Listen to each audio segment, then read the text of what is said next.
Sir, I'm going to need you to step back. This is technically a restricted easement. Elias Thorne stood frozen on the concrete of his own driveway, a neon orange violation slip trembling slightly in his grip. Opposite him stood a man in a crisp polo and pleated slacks, a laminated badge swinging from his neck like a pendulum. The man, Vance Holloway, the neighborhood's architectural integrity liaison, pointed a ballpoint pen toward Elias's chest. It was barely 7:45 a.m. The morning mist hadn't even burned off the manicured lawns of Oakhaven Estates. Yet two neighbors were already positioned on their porches like gargoyles, silent, watchful, and entirely unhelpful. "I live here," Elias said, his voice a low, dangerous simmer. He kept his jaw locked to stop it from shaking. "This is my deed, my taxes, my driveway. And you've received the mandatory grace period warnings," Holloway snapped, clicking his pen with rhythmic aggression. "The bylaws are explicit. Refuse receptacles must be out of sight by 7 a.m. sharp. It's 7:45. You're in blatant breach." Elias held up the orange slip. "The truck was 40 minutes late today. Look down the block, Vance. The Millers still have their bins out. The Grahams have a literal pile of cardboard on the curb. Where are their tickets?" Holloway didn't blink. "We operate on a complaint-driven basis, Mr. Thorne. So, what you're saying is, someone is specifically watching my clock." The silence that followed was heavy. Across the cul-de-sac, an older couple watched through the glass of their storm door, their faces blurred into pale ovals. 3 houses down, Margot Thorncroft, no relation, as she pointedly reminded everyone. The HOA president stood in her silk robe. She didn't have a coffee mug. She didn't have a book. She just stood with her arms tightly wound across her chest, staring at Elias as if he were a smudge on a window. "Just move the bin, Mr. Thorne," Holloway said, his tone shifting from professional to patronizing. "This is your 4th strike. One more, and we move to a formal Tier 1 disciplinary hearing. I'd hate to see it go that far." "This is harassment," Elias said flatly. "No," Holloway replied, turning on his heel. "This is community standards." Elias watched him walk away, the man's clipboard tucked under his arm like a weapon. The quiet of the street felt predatory. He didn't shout. He didn't make a scene. But in the silence of his mind, a gear shifted. This wasn't about the trash. It had never been about the trash. By the time Elias retreated into his kitchen, his tea was stone cold. He dropped the orange notice onto a stack of papers on the island. Each one felt like a personal insult printed on cardstock. The first notice, 6 days after move-in. Acoustic disturbance. He'd been playing Bill Withers at a moderate volume while unpacking boxes at 5:30 p.m. on a Tuesday. The second notice, unsanctioned botanical alterations. He had planted a row of lavender and milkweed for the monarchs. The HOA deemed them clutter-inducing flora, inconsistent with the Oakhaven monoculture aesthetic. The third notice, pedestrian obstruction. Apparently, the bumper of his SUV had hovered 2 inches over the imaginary line where his driveway met the sidewalk. He stared at the orange slip. Kobe, his oversized lab mix, trotted into the room and rested a heavy head on Elias's knee. "They're trying to price us out, buddy," Elias whispered, scratching the dog behind the ears. "Or wear us down." Kobe gave a soft, huffing bark and looked toward the door. Elias grabbed his phone. He didn't just take a picture of the ticket. He went back outside. With clinical precision, Elias walked the length of the street. He snapped photos of the Millers' overflowing bins, the Grahams' cardboard mountain, and a rogue garden gnome on the Hendersons' porch, a clear violation of Article 4, Section 2. He uploaded them all into a secure cloud folder he'd labeled Project Oakhaven. It felt petty. It felt exhausting. But as his sister Zora, a sharp-witted litigation paralegal, always told him, evidence is the only language people like that understand. At noon, the digital hammer dropped. An email appeared in his inbox. Subject, formal citation, repeat offender, Unit 402. Mr. Thorne, due to your persistent inability to adhere to Code 14.1, Waste Management, a mandatory review has been scheduled for the next Board of Directors meeting. Failure to attend will result in an automatic lien-eligible fine. Elias didn't reply. Instead, he forwarded the chain to Zora with a simple note. It's happening. Look at the timestamps. That evening, the air in the neighborhood felt thin. As Elias walked Kobe, the usual neighborly facade was gone. A woman pushing a twin stroller saw him coming and abruptly veered into a driveway to avoid passing him. A man trimming his hedges stopped his shears mid-clip, watching Elias until he was 3 houses away. He reached the community green and checked the digital portal on his phone. The language in the bylaws was a masterpiece of ambiguity. Words like nuisance, visual harmony, and character appeared dozens of times, subjective terms that could be stretched to fit any target. The next morning provided the final proof. Elias walked out to find a white slip tucked under his windshield wiper. Violation: improper vehicle orientation. Fine: $75. His car was perfectly centered in his driveway. It hadn't moved in 24 hours. Across the street, Margot Thorncroft was already there, standing on her porch in a fresh tracksuit, her eyes locked onto his. She didn't wave. She didn't smile. Elias pulled the slip from the glass. At the bottom, in elegant, looping script, was the signature: M. Thorncroft, board president. She wasn't hiding behind Holloway anymore. The mask was off. Elias walked back inside, opened his laptop, and created a new subfolder: targeted enforcement, the Thorncroft logs. "Okay, Margot," he muttered, his fingers flying across the keys. "Let's play by your rules." Elias didn't know what was coming next, or which neighbor would finally crack the silence. But 3 streets over, in a house that looked exactly like his, someone had seen enough. The screenshots landed in Sloane Whitaker's inbox at 10:41 p.m. She had just finished grading a stack of midterms when her laptop pinged. The subject line was chillingly simple. Inside the Oakhaven board: "You need to see this." Sloane almost hit delete. Anonymous tips in a neighborhood this gossipy were usually just petty squabbles about unedged lawns. But she clicked. There were 7 attachments, clean, sharp screenshots of a private group chat titled Oakhaven Standards Committee. The names were partially cropped, but Margot Thorncroft's profile picture, a professional headshot in front of a rose garden, was unmistakable. Vance: "Thorne's got the bin out again." 7:15. "It's like he thinks the rules are suggestions." Board member 3: "You'd think he'd want to fit in better. Or maybe he's just testing the fences." Margot: "He isn't the type to blend in quietly. We set the tone now, or this place becomes something else entirely." Vance: "Agreed. Hold the line. If we let one exception slide, the whole aesthetic collapses." Sloane's stomach did a slow roll. She'd sat through enough HOA meetings to know Margot's coded language. It wasn't about the trash. It was about the type of person Elias represented. The messages were a blueprint for a calculated siege. Sloane wasn't a whistleblower by nature. She liked her quiet life and her tidy garden. But the text on her screen felt radioactive. By 8 o'clock the next morning, she had printed every page. She drove to Elias's house during the mid-morning lull, after the school runs, but before the lunch break walkers. She didn't knock. She just slipped a plain manila envelope through his mail slot and walked back to her car, her heart hammering against her ribs. Elias found it 2 hours later. He had just returned from a useless meeting at the leasing office where the manager had given him a "we'll look into it" smile that was about as helpful as a screen door on a submarine. He sat on his sofa and read the pages. For 45 minutes, he didn't move. Then, a slow, vibrating heat began to radiate from his chest. He isn't the type to blend in. Something else entirely. It was all there. The military precision of his citations wasn't a coincidence. It was a strategy. They weren't just watching him. They were managing him like an invasive species. Elias opened his laptop. The anger didn't make him sloppy. It made him clinical. He spent the afternoon building a master file. Evidence type details. The timeline, every citation cross-referenced with time-stamped photos of neighbors committing the same offenses with no tickets. The chat logs, the printed screenshots of the Standards Committee discussing his integration. The legal precedent, a summary of Fair Housing Act violations related to selective enforcement. By sunset, he had sent 2 emails. 1. To the HOA's legal counsel, a formal request for an ethics review and a cease and desist regarding targeted harassment. 2. To the County Sentinel, a local news outlet that thrived on exposing suburban overreach. He didn't use hyperbole. He didn't use caps lock. He just provided the receipts. The story didn't explode. It leaked.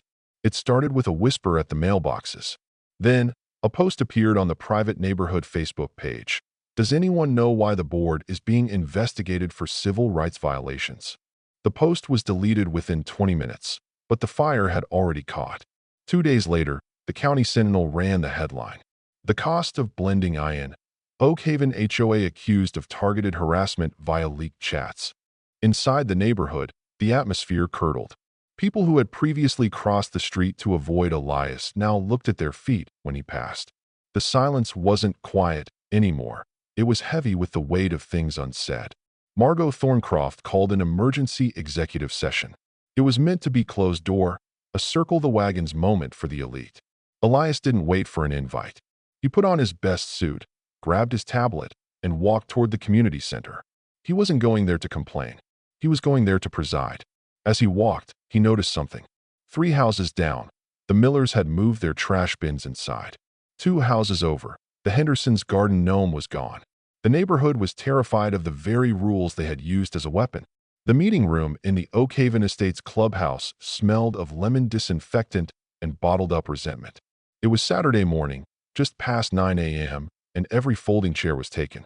Retirees in golf shirts and visors sat shoulder to shoulder with young parents clutching insulated coffee cups. A teenager in the back row scrolled through his phone while his father stared daggers at the HOA board. They were seated behind a long table draped with a vinyl banner that read, Oakhaven, where integrity finds a home. No one looked like they felt at home. Margot Thorncroft sat dead center, her hands clasped atop a white binder labeled Strategic Communications. To her left was Gideon Voss, his face flushed a deep, angry red. Next to him, Vance Holloway scribbled notes with such force he looked ready to puncture the legal pad. Lydia Chun, the only board member who hadn't appeared in the leaked screenshots, looked like she'd been up since the previous Tuesday. The murmuring stopped the moment Elias Thorne walked in. He didn't make a scene. He wore a navy sweater and crisp denim, a thick folder tucked under his arm. As he moved toward the second row, the room didn't just go quiet, it went cold. A few neighbors stiffened. Others looked at the floor, suddenly fascinated by the industrial carpeting. Margot cleared her throat, the sound sharp as a gunshot. We are here today to address the recent mischaracterizations published in the County Sentinel. She began, her voice brittle. Let me be clear. This board does not condone discrimination. The private messages that were leaked were informal, taken entirely out of context, and do not reflect the heart of Oakhaven. Then why was only one person on this block cited 4 times in 60 days while my neighbor's yard looks like a lumber camp? A woman in the third row called out. Margot didn't blink. We respond to complaints, Mrs. Gable. That is the system. And who's making the complaints? A man from the back shouted. Is it the board? Because the screenshots make it look like a hit list. Elias sat motionless. He didn't need to speak yet. The air in the room was already doing the work for him. Gideon Voss finally leaned into his microphone. Let's not pretend we're the villains here. This community has standards. That is why property values are at an all-time high. Mr. Thorne was cited for violations just like anyone else would be. No one else was, Elias said. His voice wasn't loud, but it cut through Gideon's bluster like a razor. Not for the same things, not with a stopwatch running, and none of them were referred to as problems that don't fit the aesthetic in a private chat. He's right. A middle-aged woman stood up, her voice trembling. My trash bin stays on the curb until my husband gets home at 6 p.m. every single week. I've never seen an orange slip. Not once. Gideon opened his mouth, then closed it, looking at Margot for a lifeline. Elias continued, his gaze level. You wrote me up for lavender plants. You wrote me up for music played at dinner time. You watched me from your porch like I was a trespasser. This wasn't about the rules, Margot. It was about who was allowed to break them. Mr. Thorne, this forum is not for personal grievances. Margot snapped, her composure finally fraying. It's for accountability, someone interrupted. All heads turned to the back of the room. Sloan Whitaker stood up, holding a printed copy of the Sentinel article. I was the one who leaked the chat logs. And I did it because I'm a teacher and I know a bully when I see one. You didn't just bend the rules, you weaponized them. You hoped the rest of us were too worried about our own property values to care that you were pushing a neighbor out. The room erupted. People began talking over one another, a tidal wave of suppressed complaints finally breaking. Margot hammered a gavel, a small, wooden thing that sounded pathetic against the noise, but no one listened. Elias rose from his seat. He didn't wait for the shouting to stop. "I'm filing a formal complaint with the State Housing Authority on Monday," he said, looking directly at Vance Holloway, who had finally stopped writing. "And my attorney has already requested a full audit of every citation issued in this zip code over the last 3 years. This isn't just about my driveway anymore. It's about the culture you built here." He turned and walked out. He didn't rush. He didn't look back. That night, Sloan Whitaker received an anonymous voicemail on her home phone. "You're stirring up a nest that doesn't belong to you, Sloan." Not smart. She didn't delete it. She recorded it, saved it to 3 different drives, and sent it to the police. The next morning, Elias found a pile of dog waste directly in the center of his welcome mat. His mailbox door had been bent nearly off its hinges. He didn't get angry. He simply pulled out his phone, took high-resolution photos, and added them to the folder he now called the Oak Haven exit. The pressure was working. By Wednesday, the integrity of the board began to crack. Lydia Chun posted her resignation on the community portal at 2 a.m. "I joined this board to manage a budget, not a blacklist," her statement read. "I cannot be part of a body that uses selective enforcement as a tool for social engineering. I apologize to Mr. Thorne for my silence." Elias sat on his porch that evening, Kobe resting his chin on Elias's foot. Across the street, Margot's house was dark, the curtains pulled tight. For the first time since he'd moved in, Elias didn't feel like he was being watched. He felt like he was being seen. The paper trail was no longer just a pile of grievances. It was a map leading right to Margot's front door, and Elias Thorne wasn't stopping until every stone was overturned. Elias pushed open the heavy oak doors of the meeting hall. The room went dead silent. Margot stood at the podium, her face pale, her hands gripped so tight her knuckles were white. "This is a private session, Mr. Thorne," she said, her voice trembling. Elias didn't stop until he was at the front row. He pulled out a chair, sat down, and crossed his legs. "Actually, Margot," Elias said, his voice smooth and terrifyingly calm, "I think the whole neighborhood should hear what something else sounds like." Margot Thorncroft did not go quietly. In a desperate bid to reclaim the narrative, she scheduled an emergency executive session to vote on a formal censure of Elias Thorne. The charge? Publicly damaging the reputation and property values of Oak Haven Estates.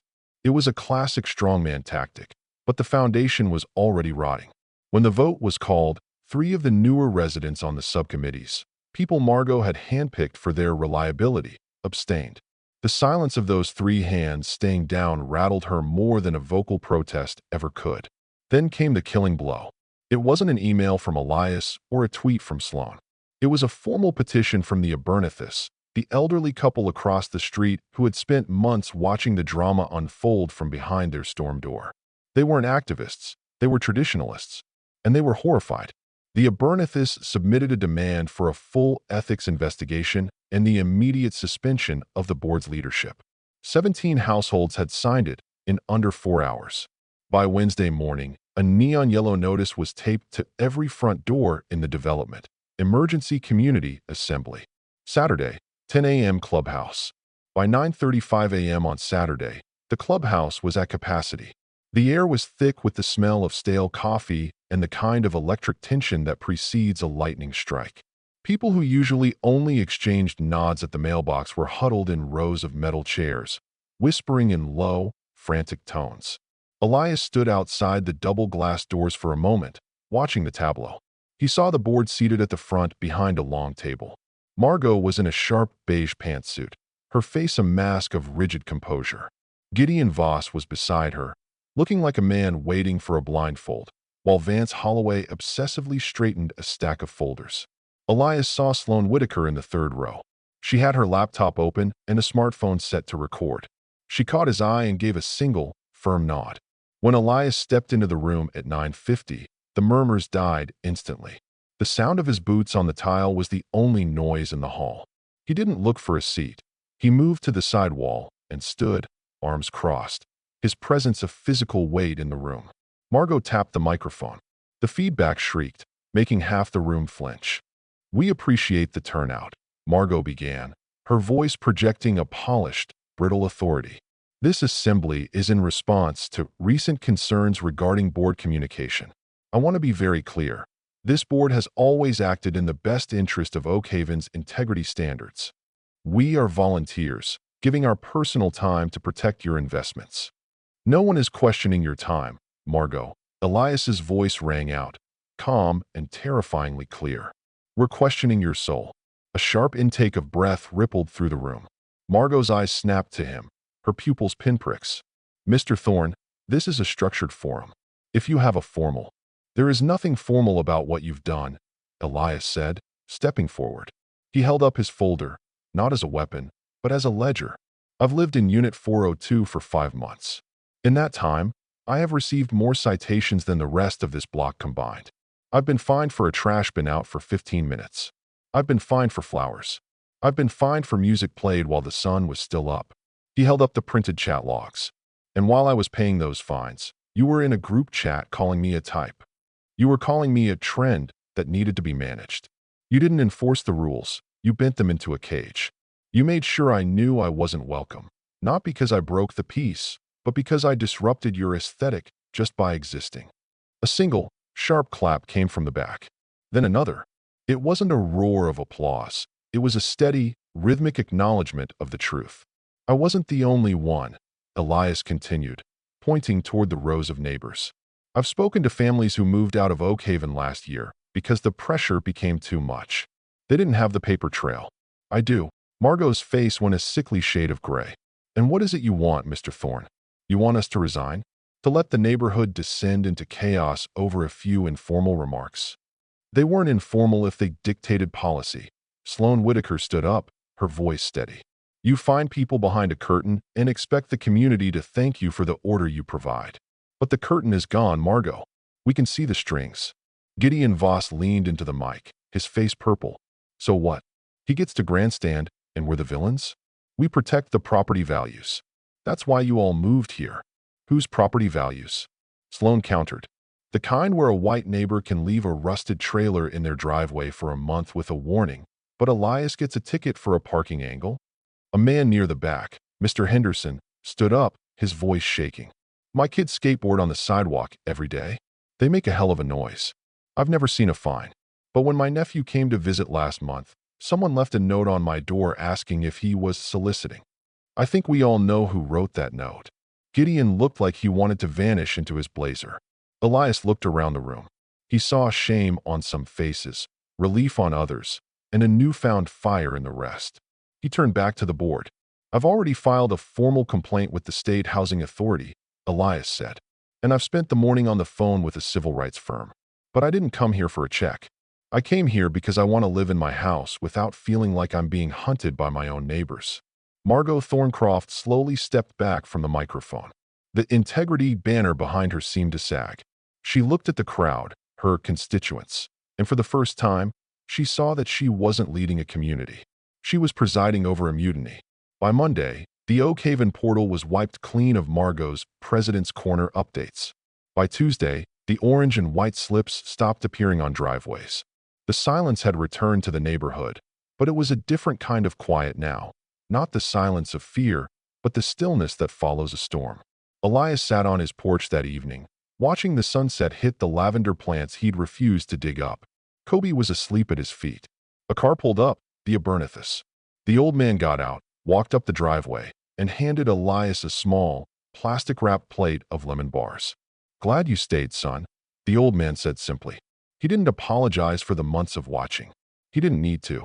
The lemon bars were the first thing Elias had received from a neighbor that didn't come with a fine. Then what exactly is it you want? Margot asked, her voice tight, the edges fraying. Elias didn't hesitate. I want to vote. Today. Not just on who sits at this table, but on a total rewrite of how this community functions. I want transparency, an independent appeals process, and mandatory anti-bias training for anyone holding a badge in Oakhaven. And if the board blocks that, then yes, I want your resignations. The room didn't erupt in chaos. It erupted in conversation. Neighbors turned to one another, some nodding, some calculating, some whispering about property values, but all of them finally talking. Margot looked down at her white binder, then back out at the residents who had once quietly trusted her to define their aesthetic. That trust hadn't just cracked, it had washed away. We will reconvene for an official vote, Margot said, her voice sounding small, deflated. Within the week. Elias gave a sharp nod. He didn't gloat or pump a fist. He simply stepped back to his spot against the wall and watched as the community he'd been pushed out of began to pull itself back into a new shape. Later that evening, Elias walked Kobe down the same stretch of sidewalk where he'd been targeted and fined. The atmosphere was different. A teenager on a bike gave him a thumbs up. An older woman waved hesitantly from her porch. A man he'd never spoken to offered a quiet, "Glad you stood your ground, Thorne." The weight in his chest was lighter. Fighting back wasn't just about the win. It was about the simple dignity of being seen. Real accountability in a place like Oak Haven Estates doesn't happen in a cinematic burst. It moves like rusted hinges on a gate that hasn't been opened in a decade. But Elias made sure those hinges kept moving. 2 weeks later, the clubhouse saw the highest turnout in its history. Margot Thorncroft didn't show. 2 hours before the meeting, she posted a brief statement to the neighborhood portal. "After careful reflection, I am stepping down to avoid further division. I maintain that my actions were in good faith, but I understand perception matters." No apology, no ownership, just a quiet retreat. Gideon Voss followed her lead the next morning, citing personal health reasons. Vance Holloway tried to cling to his position, but the residents simply stopped acknowledging his authority. They voted down every motion he introduced until he, too, disappeared from the board. A new, diverse panel of residents took their places, people who had never wanted power, which usually made them the best people to hold it. Elias declined a seat. He wasn't interested in being the architectural liaison. He just wanted to be a neighbor. Instead, he worked with the new board to ratify the Oak Haven Transparency Amendments, a collection of 6 rules that became the community's new backbone. 1. Visual evidence. All citations must include time-stamped, photographic proof provided to the resident within 24 hours. 2. Independent review. Appeals are handled by a rotating subcommittee of non-board residents. 3. Equity audits. Enforcement patterns are reviewed quarterly to ensure no single demographic is being targeted. 4. Digital paper trail. All board communications regarding residents are archived and subject to audit. 5. Verified complaints. No action will be taken on anonymous tips without independent verification. 6. Bias training. Mandatory ethics and anti-bias certification for all board members and staff. The whispers stopped. The sideways glances faded. People no longer looked through Elias. They looked at him. They saw a man who stayed when it would have been easier to pack up and leave. Sloan Whitaker's front porch became a hub of sorts. Neighbors who had previously stayed silent stopped by with coffee or plants, thanking her for having the courage to leak the truth. She didn't want a parade. She just wanted integrity to feel a little less lonely. One evening in early fall, Sloan sent Elias a link to a new article in the County Sentinel. The headline read, "The Oak Haven Blueprint: How One Neighborhood Chose Truth Over Aesthetics." The journalist had followed the story to its conclusion, quoting Elias near the end.